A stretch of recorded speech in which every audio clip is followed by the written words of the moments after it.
Facebook. Hey there, YouTube. Hey there, Tom Hanks. Happy 2024 to everyone. 2024. Holy smokes. That is absolutely insane. I see we've already got some nurses in the chat, already knowing what to do, telling me to, hey, Tracy's told me that the image behind me is backwards. So I'm going to try to fix that for you. I think, Tracy, did I fix it? Hopefully I did, but Happy New Year. Happy New Year, everyone. I hope everyone is having a wonderful 2024 so far. Crazy that it's 2024 already. 2024, is this the year that you ace your English test? Is this the year that you come to the United States? Is this the year that you apply and start your immigration journey to the United States? I don't know what 2024 has in store, but I am really, really excited about all of it. We have so many exciting things coming up. I'm going to put a plug in at the beginning and at the end because I know we have some people who join late, but we have a really exciting recruitment event happening in Kenya. So if you are in Kenya or around Kenya, can get to Kenya. Hello, Arlene. Happy New Year in Jamaica. If you're in that area and you have taken the NCLEX or you have your ATT, which is your approval to test for the NCLEX, if you have those two things, that's all you need for an in-person interview in Kenya to celebrate, the opening of an NCLEX testing center in Kenya. We are so excited that Pearson VUE has branched out and is opening that NCLEX testing center. So we will have a recruitment event there, and we are so excited. That's on January 17th and 18th. There is more information on our Facebook page, so make sure you check that out. Next week, Sir Ron Hoppy, and an amazing attorney, Mike Hammond. Mike Hammond is going to be hosting a webinar talking about all things H-1B visas. All things H-1B visas. So that webinar is next Wednesday at 8 a.m. So make sure you register for that because there's going to be a lot of information. H-1B visas are a really cool thing. Basically, what most of our worldwide candidates come over on is what's called an EB-3 visa. So an H-1B visa it's another option out there that, Worldwide's going to talk about and explore with you. So make sure you're tuning in to Ron Hoppy and Mike Hammond's webinar next Wednesday. So exciting. And then, of course, make sure you're getting the Worldwide Tea, which talks about all the things going on that I just mentioned to you. We send that out every other Monday. So if you are not getting the Worldwide Tea, kind of pop something in the chat here. Let Tracy know. And we'll make sure to get you the instructions to make sure you're getting the Worldwide Tea. So with all of that being said, does anybody have any New Year's resolutions they want to share? Any New Year's resolutions? I'm not normally a New Year's resolution kind of person because I just don't stick with it. I'm very guilty. I am the person that says, I'm going to get fit. And then by February, I'm like, I'm tired. But that's always a goal, to be more healthy, right? To be more mindful and healthy. So any goals that you guys have in 2024, it could be to pass your English exam. I like to say goals instead of resolutions, right? Goals. So what goals do you have for 2024? Goals for 2024. So today I'm excited because it's an English language exam FAQ.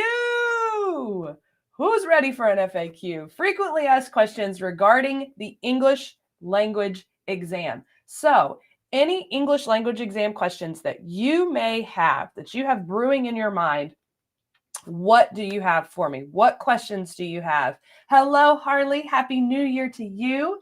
I have a few that I'm going to start you guys off with just to get the conversation going. The first one, and I get a lot of requests for this, is what's called clubbing scores. Clubbing scores or grouping your scores, or TOEFL calls it my best test. And what that means is, let's say that you have passed the reading, writing, and listening portion of a test, right? Pass the PTE exam. Kim, I am here to help you. I am here to help you, Kim. Don't you worry. But clubbing scores is when, let's say, you don't pass one section of the exam, and so you take the exam over, and what happens is you try to combine those two test scores. You're like, well, I got a 7 on speaking on this, but I got all the other necessary scores on this test. So can we just take the best of two tests? No, unfortunately not. Many states do not accept what's called clubbing of scores. CGFNS is also under the direction to not club scores or take your best scores from tests. Now, I'm battling a little bit of a cold. I apologize, everyone. And Happy New Year, Betty. So if that's something that you're worried about and that's a realistic concern. Getting usually it's that speaking score we're looking for, right? Getting that speaking score. There are exam options out there that many states will accept. For example, the TOEIC is taken in 2 separate sections. And the TOEIC is taken in reading and listening, and then writing and speaking, and they're 2 totally different sections. So let's say you hit it on the reading and the listening, but you don't in the writing and speaking. Well, you then can just take the writing and speaking portion again, because TOEIC is specifically offered in 2 separate testing sections. Okay, so that's the deal. They will not take 2 separate, essentially what they call sittings. Even with OET does a great job of, you take your test in the testing center and you go home, and it's essentially like a Zoom call for your OET speaking portion. You do a Zoom call. That's still considered one testing session, right? That's just one singular testing session. So make sure, if you ever get those, pesky emails from me, I'm so sorry when I'm like, your scores don't meet the requirements, or no, we can't take combined scores. Some people call them combined scores, right? So keep those things in mind. Hi, is it Mohammed? I don't think it's Muhammad. I don't think that's right. I'm going to butcher it, so I'm just going to stop. How can you prepare for the NCLEX? You're in year 3 in university. Well, congratulations on being in year 3 in university. You have a very exciting 2024 ahead of you. I know Tracy has a quick link for some great preparation videos for the NCLEX to start preparing for the NCLEX. If we have some nurses on this chat who have already taken the NCLEX and you guys want to pop in your suggestions, I'm all about helping each other, right? This is a community where we can help each other. Drop in your tips and tricks of what helped you prepare for the NCLEX. I know we have a partnership with Rachel Allen, and they have a great NCLEX program. The unfortunate thing about a lot of these NCLEX programs is they're expensive, right? They're going to cost you a lot of money. Sitting down to take the NCLEX is not cheap. It is not cheap. You have to save up for a long time to take the NCLEX. So forking out even more cash for the NCLEX and preparing for the NCLEX can be not what you want to do, right? There it is. You World Nursing on YouTube. There's some free 99. I love free NCLEX preparation videos right there for you. So great question. I need to have Arnie on the show. She runs our NCLEX preparation program for our NCLEX scholars, which you're not quite ready yet for. But I'll try to have her on the show to give you guys some really great tips and tricks on passing and acing the NCLEX. I think that would be really fun. Tracy, remind me to do that. Happy New Year from South Africa. Happy New Year from South Carolina. Are there any other NCLEX partners? Any other NCLEX tips that we have? Harley, you are a midwife. Tracy will probably be able to give you some more information about midwives. That's going to depend a lot on your education. I know some places it'll say midwife and nursing, but I think that still may fall under the NA or nurse aide category.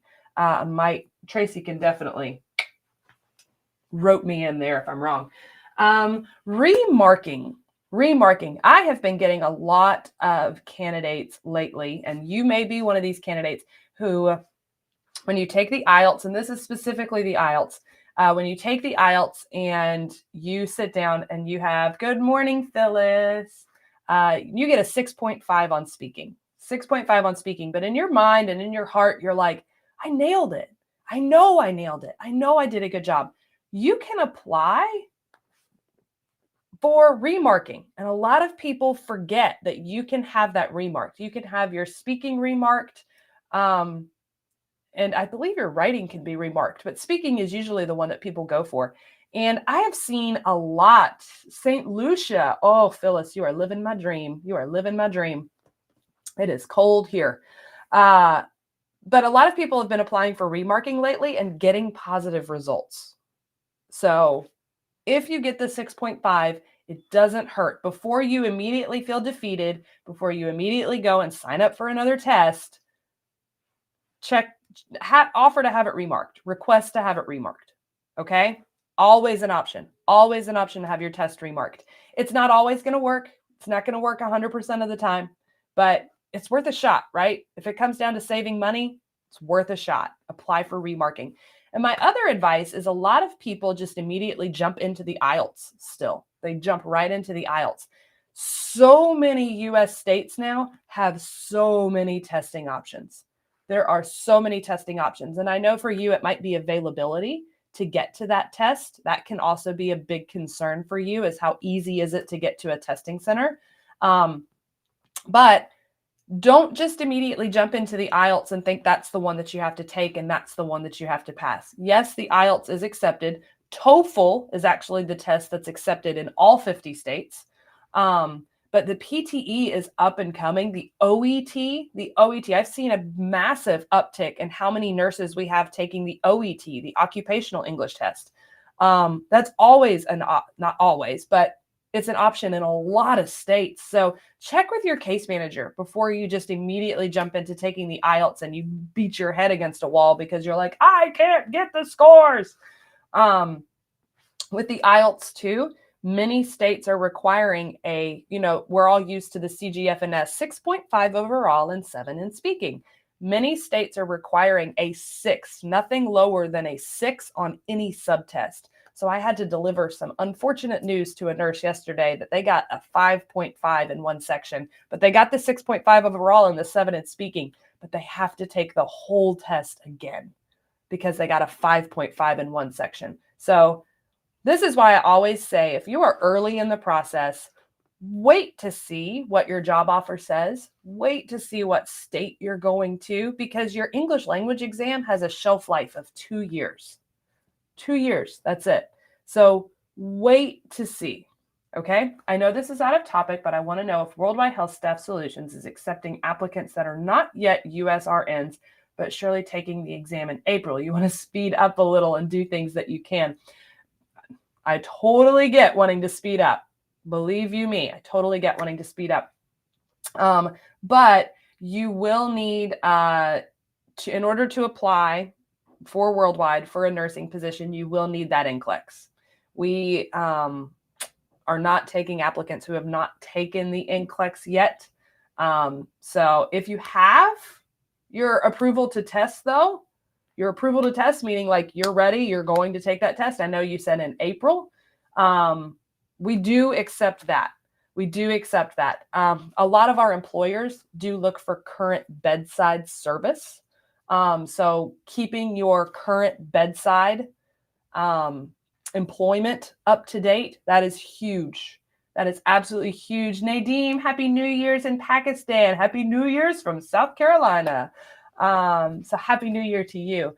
So make sure that's a big thing. Yes, absolutely approval to test, but make sure that you're keeping your current bedside employment. Keep your current bedside employment. That's from me to you, directly to you. Don't take a bunch of time off. Don't take a bunch of time off. Keep your job. That is absolutely, like, I've listened to Ron Hoppy give this speech so many times, and one of the first questions he asks is, are you currently working bedside? And that's what our employers are looking for. Do you have current bedside employment? They want you to be working, because so many things, you guys know that in the nursing industry and with the technology that we have coming out, if you take 6 months off, So much changes in that 6 months. So many things changes, new technology, new protocol, new trainings, new all of those things. Now, if you are going through a massive life-changing event, if you're having a baby, something like that, totally, yes, absolutely. Do not have your baby and then immediately jump right back into it. That would not be good for the health of you or the health of your child. So, yes, those types of things we definitely understand and employers understand as well. But keep current work experience. And I'm going to say this is for all my case managers out there. Keep your resume up to date. We request every 6 months, your case manager will request, even once you have your job offer, all of those things. Keep your currently employed in Kuwait bedside. Yay! Wonderful, wonderful. Every 6 months, we're going to request a current updated resume from you. Current updated resume. And that's really important. Really important. We do that really for you to keep your resume up to date. It's always important to keep your resume up to date. Okay. I keep my resume up to date and I don't plan on going anywhere. So keep your resume up to date. That's just a cool professional thing to keep track of. And I know in nursing, so many times you'll change departments, right? You may be in one department 1 month and then you're in another department. Employers like to see all of the things you've done. So keep track of all the really cool things that you're doing. Keep that resume up to date. Your case manager will expect a current resume every 6 months. So make sure you're keeping that up to date. I do get a question a lot about IELTS academic versus IELTS general. CGFNS and all boards of nursing require the IELTS academic. I'll say that one more time. The IELTS academic. Okay. The general is easier. IELTS academic. And again, the difference between a lot of these exams, and when people will ask me all the time, which exam do you think I should take? Which exam should I take? Bus passed the NCLEX in December 2023. Yay! That's awesome. That's awesome. Congratulations on ending 2023 on such a high note. You're assigned to a medical ward, oncology and hematology. That is awesome. Have you applied with us? Have you applied with us? Bus, make sure you apply with us. Are nursing aides required to write any exams? So speaking specifically to the English exam, no, nurse aides are not required to pass an English exam, but it is one of those things that you can put on your resume. I always tell nurse aides, if you are a nurse aide, and you want to add something to your resume, an English exam is a great thing to add to your resume. That shows your employer that you have passed an English exam or that there's an English competency there, right? That you can speak well. And I would honestly, Phyllis, this is just me. This is Kari Cooper's 100% humble opinion. I would choose between two tests. I would choose between the PTE and the OET. Those are the top two tests that I would choose between. Two very different tests. And it depends on your comfort level, but both of those exams are fantastic exams. One is more healthcare related. That's the OET. It's designed for healthcare workers. And the PTE is just kind of a quick and easy, like you're going to take your test, get your results and be done with it. But the OET speaks to your healthcare terminology, your healthcare language, your bedside manner, all of those types of things. So both exams, great exams, both say I'm competent English speaker, but it's totally up to you. You have 3 years experience in acute setting hemodialysis. I think that's good, right, Tracy? We always like dialysis nurses. And let's see, is it Lily or Lele? Totally wrong, guys. I'm telling you, I butcher some names. Good day, madam. I would just like to inquire what is the current priority date being processed to date. Thank you so much. Yes, we are currently accepting applications for dialysis. Current priority date is, they just updated this. You are welcome, Phyllis. They just updated this and it's 2021. 2021, right, Tracy? Tracy's going to pop it into the chat for me. I think I know they moved it up. Is it May of 2021? Maybe May of 2021. Tracy will pop that in the chat for the priority date. I don't want to give you completely the wrong date. So let's wait for Tracy to respond. Okay. Looking for that current priority date, Tracy. Thank you so much. Let's see. You've applied several times as a med lab. You have the ASCP certification, but you've never had a reply from Worldwide.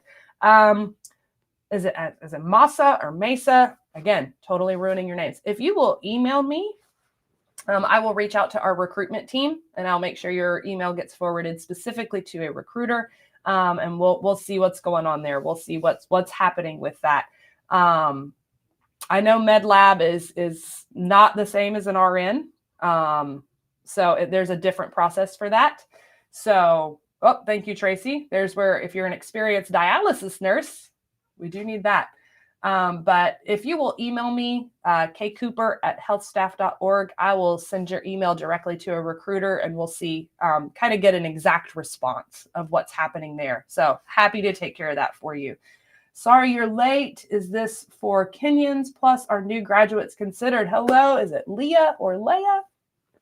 I'm so sorry. Excuse me again. Yeah, this is for Kenyans. This is for anyone. This is for anyone and everyone. And Tom Hanks, who one day is going to watch this show. I can feel it.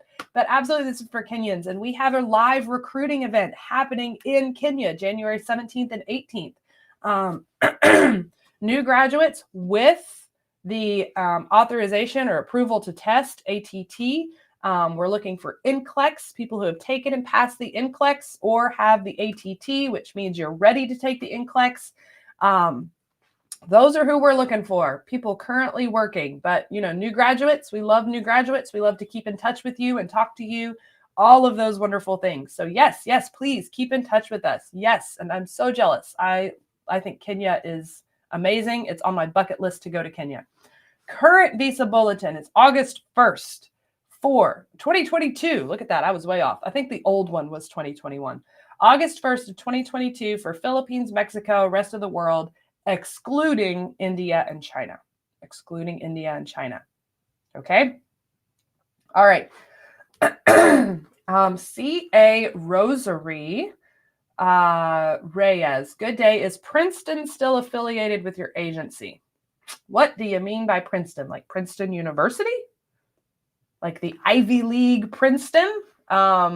What Princeton are you specifically talking about? I'm going to need a little more information to answer that question. Is the English exam for visa screen always academic?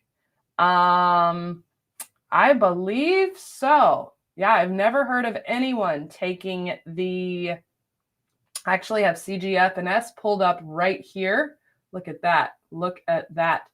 I'm going to pull up directly all of the approved tests for the visa screen. Here we are.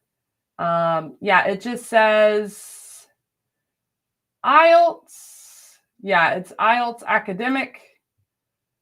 Yes. So for registered nurse, here's the deal. For registered nurse, speech language pathologist, audiologist, clinical laboratory scientist, which is a med lab tech, and a physician assistant, they are required for the academic module. The only ones who can take the general would be a practical vocational, not an RN. And actually, I think that says medical technician. So maybe a med lab tech could take the IELTS general. But yeah, IELTS academic is what we're looking for here. And that's what CGF&S expects. And that's what they accept. So hopefully that answered your question. I know, I love that you asked that question, and I love that you phrased it that way. I have a friend who told me one journey for one person is going to be totally different than somebody else's journey. You cannot compare your immigration journey to any of your friends. Because let's say that your friend is going to Virginia and they took the PTE and had no problems going through. That's because they went at a time when the PTE was just boom, accepted, no problem. Now, if you're going to Virginia, you have to have what's called an ICHP letter to take any exam other than IELTS or TOEFL for Virginia. So boards of nursing are constantly changing. constantly changing. Shout out to our licensure department because they are doing a great job of keeping up with those changes. Shout out to you guys because you guys will reach out to the boards of nursing and you will kind of send us screenshots and all that. Please know that when you send us those screenshots, it can't be from a Facebook page. It can't be from an outside source. It can't be from a blog. We are looking for directly the board of nursing. And even anytime you guys send us a screenshot that's like, look, they said they accept this. We still, usually what happens is I get, because I'm the only person in the US state side that can work during the hours of operation that the boards of nursing are working. I get notified. I have to call the board of nursing. Meanwhile, our licensure team is emailing our direct contacts with the boards of nursing. We have to verify that information. We have to verify it. So even though we would love to take everyone at their word and say, yes, absolutely, sure, this looks great, we have to do the legwork. We have to verify it. So please don't take that as an insult or that we don't trust you or we don't believe you.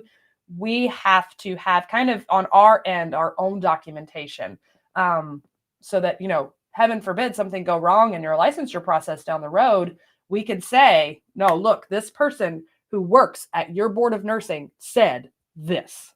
It helps you versus if you try to say, I found this on a website, they're not going to take it. They don't care.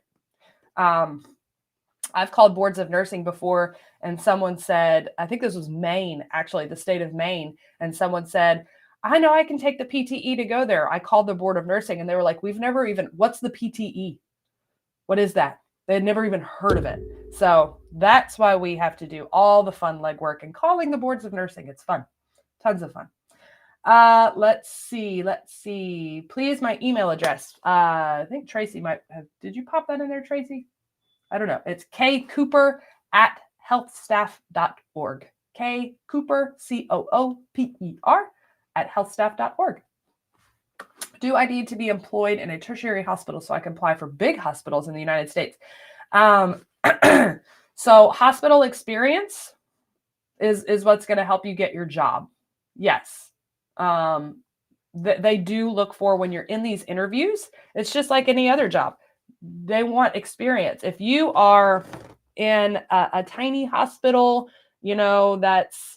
you've got like 4 patients, it's 1 to 4, and you want to go work in like the emergency room in Boston, it's going to be a massive shift of your job and your life, and you're going to be super overwhelmed. And you guys know, as nurses, you've got to be on your A game all the time. There is no adjustment period. So they're going to be looking for nurses with relevant experience, right? They're looking for, do you have relevant experience so that when we put you in this situation, it's something you're familiar with? Because you got to think, you're already going to be overcoming the cultural newness, the language newness, all of those things. So to add on top of that a whole new job zone, we would not be setting you up for success, my friend. I'll tell you that. And that's what we want to do. We want to set you up for success. We want to put you in a place where we feel like, and you feel like, you can be successful. All right. Princeton Jones, my case manager, is not replying. I am not familiar with that name. I'm so sorry that your case manager is not replying to your email. I don't think I've ever even seen that name before. So I'm not going to speak to that, and speak to that name. So I'm so sorry, but if you will send me an email, I will check on your case. I will see who your case manager is and I'll see what's going on. Please make sure you remember, email Kari. Thank you, Tracy. Remember that there is a difference between your recruiting coordinator and your case manager. Okay. Your recruiting coordinator is the person that's helping you find a job. That's the person you're working with to find a good job match. Your case manager is who you get after you have accepted a job offer. So I know a lot of times that language can be confusing. A lot of people think that they have a case manager as soon as a recruiter reaches out to them. No, case managers are only there once you have accepted a job offer. They come in at what we call stage 2, which is called offer accepted. And that's when your case manager will reach out to you. Okay. And our case management team is entirely based in the Philippines. So one of those amazing Filipino case managers will reach out to you once you have accepted a job offer. Up until that point, you are working with one of our absolutely amazing and stellar recruiters. Okay, so recruiters accept your job offer, then you have a case manager. Just want to make sure all of that makes sense. Hospital experience is required to apply for a hospital position. Absolutely. In general, I will be needing to take the IELTS to not have a problem in the future.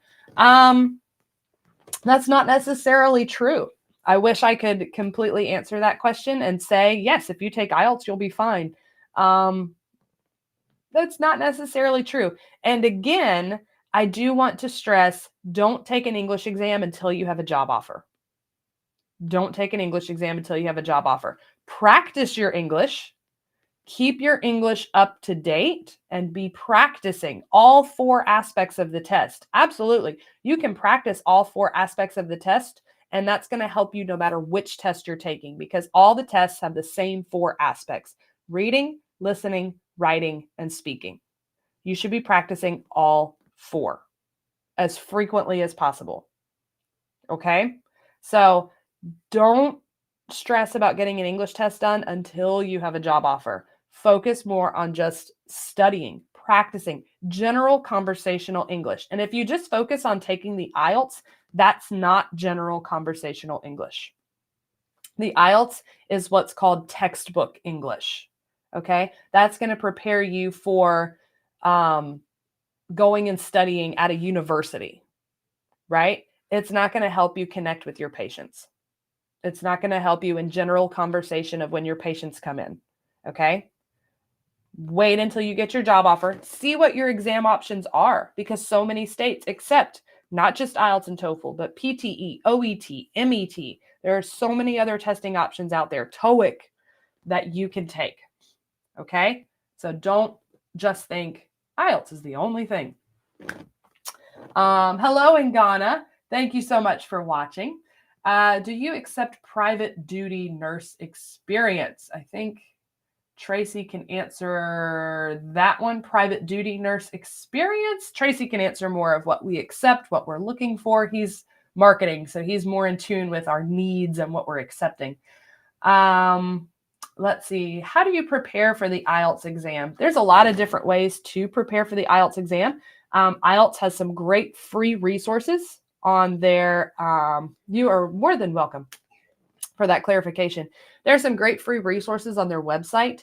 My number one tip when you are preparing for an exam, okay? The number one tip in preparing for an exam is going to be take practice tests. Become comfortable with the testing format. Take as many practice tests as you can get your hands on, but don't just take the tests, right? Set your timer. Get used to that timing aspect.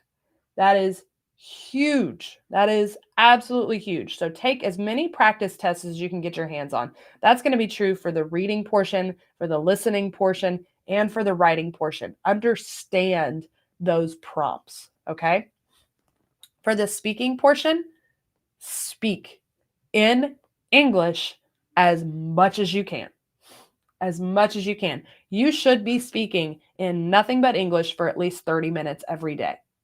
Even if that means having a conversation with yourself. Filming yourself is huge. It's so helpful when you're looking at your English, okay? And when you want to hear, if you want to get better, you've got to hear yourself speak.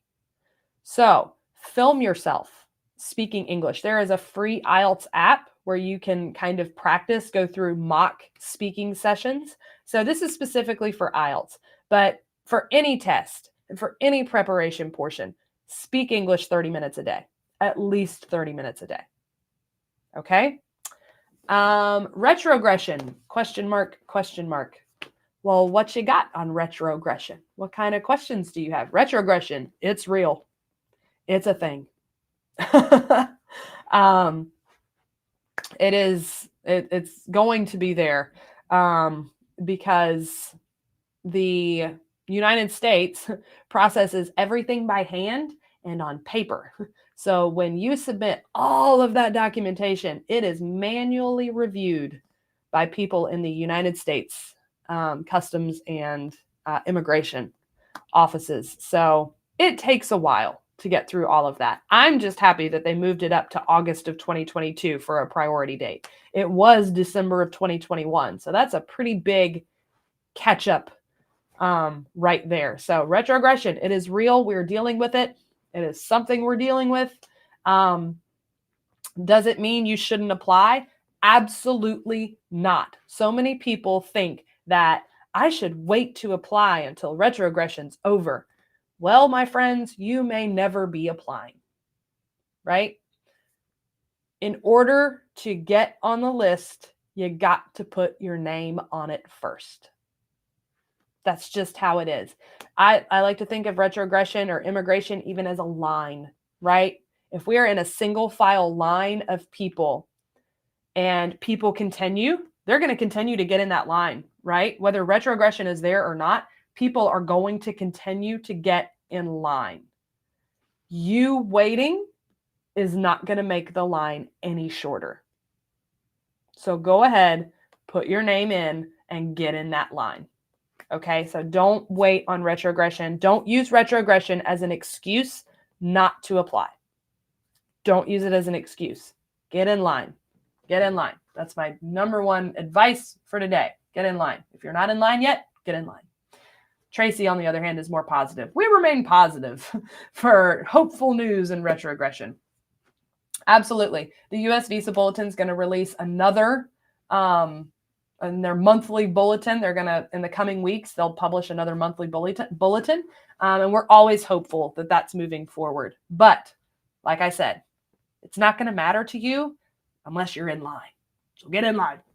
IELTS tests your way of speaking English and not the answers you give to the questions the examiner asks. Oh, what a great question. I love that question. It's kind of tough to answer. So yes and no. Yes, they're not going to test you on your opinion, right? They're not going to test you on your opinion, but they are going to test on, did you answer the question? So if they ask you a question about, tell me about an art museum you've been to recently, and you say, I went on the coolest boat ride the other day. We saw mountains. We got to go on jet skis. That has nothing to do with the question. That is part of the scoring guide, is did they answer the question, right? Do you answer the question? So if you don't answer the question, they're going to think you didn't understand them. And that's going to impact your score. If you can't understand the question, then that's not going to be good. So yes, they test your way of speaking English. Yes, they check to make sure your answers make sense. Do you answer the question? Now, for example, if you're asked the question about an art museum, tell me about a time you went to an art museum. What is a piece that stood out to you?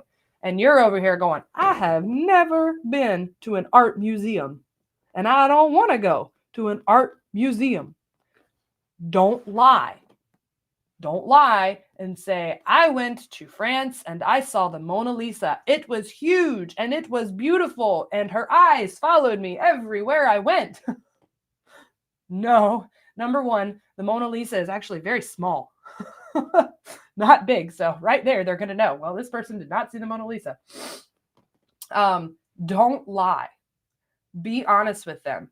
Tell them, I have honestly never been to an art museum, and I'm honestly not very interested in art around my home. The types of art that are displayed are, I like pottery, or I like pictures of landscapes, or, go into it that way. So answer the question, acknowledge the question, that I understand you're asking me about an art museum, but I've never been to an art museum in my life. And you can even say, and honestly, art is not my thing. I would not enjoy spending time at an art museum. Actually, I would rather spend my time doing this. Does that make sense? Like, don't lie to them. But if you don't have any experience, you can't answer that question, but you have 2 minutes, right? If it's on the part 2, you have 2 minutes to talk about a time you went to an art museum and you're like, I've never been to one. So speak, answer the question, keep relating it back to the fact of, again, never been to an art museum and I don't have a favorite piece of art. Okay? Hopefully I hope that answered your question. Hopefully that answered your question. Asking about the NCLEX Test Center in Nairobi, Kenya. Yes, that is opening very soon. I think they're scheduling already. So you can schedule. If you go to the Pearson VUE testing website for the NCLEX, then you can register for that. I'm not quite sure what other questions you have about that, Joyce, but I'm happy to do my best to answer them. Can you elaborate on your priority date? Oh, it's not yet listed on their site. Haha, thank you. Thank you, Tracy. I thought it was already listed and you could schedule testing events there. They may not open it until they do their official opening. They may not list it as a testing center. That would be my assumption. Phyllis, can you elaborate on the priority date? Yes, your priority date is what happens when you file your petition to the United States Immigration Services. So once you have a job offer and you've accepted your job offer, you will be assigned a case manager and they're going to work with you on collecting all of that documentation. And once all of that documentation is collected and sent and processed by the US government, you will be given what's called a priority date. So that's kind of how that process works, to my understanding. Absolutely.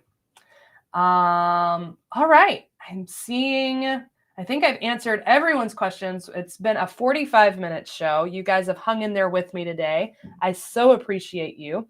If you have any other questions, if you have questions that didn't get answered on the show today, you are always welcome to email me. I'm happy to answer your questions. If you've already applied and you're working with a case manager, let them know you're interested, would like to start working on your English. Every week, I am right here. I'm not always in my corner. Sometimes I go out into the world. So you never know. You never know where I'm going to be. But for the most part, I am in my corner. So every week, this is a great way to ask your questions. So if you're going throughout the week and you come up with more questions that you would like to ask, I don't care what my topic is, please ask those questions. Please pop them in the chat, ask those questions, and I'm going to do my best to give you an answer. Good tips on the English speaking exam. Be honest in your English speaking and practice 30 minutes every day. Practice speaking for 30 minutes every single day. Every single day. There's the impression out there that you must answer the question by assuming you have been in that situation. Yeah, I have spoken. This was last year. I had someone who scored the IELTS exam, and he was on. He was an IELTS scorer, and then he, worked to help people prepare for the IELTS. And he talks about that. He mentioned that he was like, when you lie, you get caught up in the lie and you start to stutter. You trip over your words because you're already like nervous about it because you're like, I can't answer this. I don't know anything. I don't know anything about this. They're testing your conversational skills. Conversational skills. Think about that. If you're having a conversation with a friend and a friend asks you, have you ever been to an art museum? You're going to answer their question. You're not going to look at your friend and go, hey, have you had Cheetos lately? Cheetos are some great chips. I love Cheetos. Your friend's going to look at you and go, that is not what I asked. Exactly what the examiner is going to be thinking. That is not what I asked. Acknowledge their question, answer their question, and say, no, I've never been to an art museum. But then don't go on to talk about Cheetos. Try to relate to the question and say, There are things, and some artwork I know captures landscapes, and I think landscapes are absolutely beautiful. I also love photography, and in photography, I particularly love black and white photos. Um, Talk about things related to the question. Make sure you do answer their question, but don't lie, because your language and even in my native language, if I'm lying, which I can't lie, but if I start, your eyes wander, you don't look people directly in the eye when you're lying. And eye contact is extremely important. It shows confidence. So once you lie, you become very nervous, and your little nervous tics start to show, and it impacts your overall speaking score. So absolutely, absolutely. I'm happy to answer that question. Thank you for asking. That was a great question. How long does it take for petition approval? That varies, my friend. That varies. Hard for me to give you an exact time on that. I'll try to have a case manager on the show, and a case manager can answer a lot of those questions for you. So I'll try to invite one of our case managers, or Marlo Bench, who is the director of case management. She's great at answering all of those wonderful questions. So that's all I have for you today. Thank you so, so much for tuning in. Next week, for those of you out there, if you're still with me, if you're preparing for the Pearson PTE, or you're interested in the Pearson PTE and learning more about the Pearson PTE, if you want tips and tricks on how to ace the Pearson PTE, next week is for you. Next week is all Pearson PTE. Shout out to my girl Meredith at the Pearson PTE. Next week is all about that. So I'm excited to talk about the Pearson PTE. It's a great test. It's a great opportunity. They've done an amazing job this past year. And I can't wait to see what they've got coming in 2024. But this was the first show of 2024. Thank you so much for tuning in. Thank you for sharing this first show of 2024 with me. Please reach out if you have any questions, if I can help you in any way. But remember, don't face the corner, face the world with Worldwide.